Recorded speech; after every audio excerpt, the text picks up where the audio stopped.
My vision for Spartanburg County, for the state, and for this nation is to be open, be honest, to acknowledge when there is a correction that needs to be made based on something that may have not gone right or just was done completely wrong. But being accountable, that's I would like that to be what people say about me or remember about me, that she was accountable, she was open, and that when she spoke, she told the truth, regardless of how hard the resistance might come from that. For almost 9 years, Hope Blackley served as Spartanburg County Clerk of Court, where she encountered resistance firsthand. She inherited numerous issues that needed correcting, including a building with mold issues. She fought for an initiative that would clear the way for a new county courthouse. You successfully supported legislation to remediate and then to move from this building, the courthouse. Tell us about that.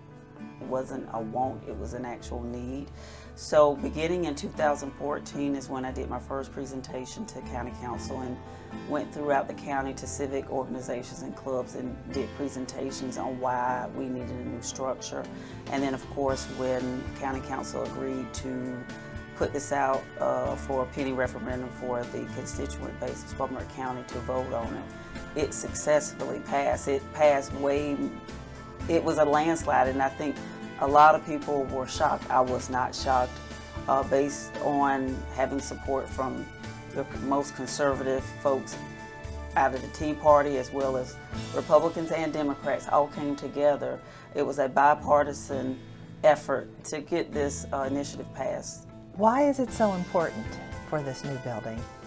Well, one, Spartanburg is headed in a total different direction than where we've been in our past, and it's time for growth and change, and sometimes that is hard for folks, but it's time, but more importantly, the issues that we're having, the environmental issues we're having in this facility would warrant with strong support that we need to be out of this facility. The new building is slated for completion in 3 to 4 years. Advocating for issues and people is nothing new for Hope Blackley. She began her career as a preschool teacher before moving to the 7th Circuit Solicitor's Office as a child victim advocate. So that transcended my path from education into the legal world of government, and basically in that capacity I prepped children to testify who had been abused for court. I really loved it, however it was highly emotional based on the fact that most of those cases were of sexual abuse nature. But that kind of led my path in the different direction and became a huge advocate for victims of crime.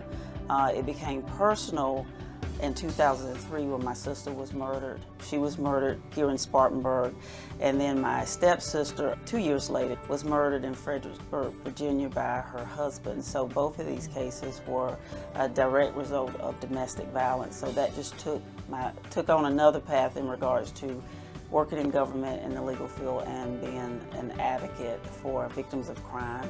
So I've worked on murder cases, criminal domestic violence cases, to sexual abuse cases, and white-collar crimes as well. How have these tragic events in your life, your family members, affected your own career? I mean, of course, it was a lot of sadness in dealing with the death of my sister, both my sisters, and my best friend who was murdered by her husband. But it also made me step back because I had already been in that line of work, and I'm thinking, well, how am I helping so many other people? But people who were right here close in my life, I missed it. So it took me a minute, and I went through some therapy based on that in regards to thinking maybe I missed it. Maybe I was putting too much into work and not really paying attention to my relatives and friends in the instances that they were dealing with crime and abuse. So it made me look at it in a different way, but also looking at these particular incidents of people that I've worked with, whether it was relatives or friends or colleagues or just a client, as if, what if this was me? What if this was someone I know, and technically in certain instances it has been someone that I knew that had an issue, and how it felt as a family member or a victim myself in regards to helping someone get through some troubling times. And because that's what an advocate does, is helping someone get through a very harsh time in their lives. But I always picture or think, what if this was me? Her life took another turn when then Governor Mark Sanford was looking for a Crime Victims Ombudsman.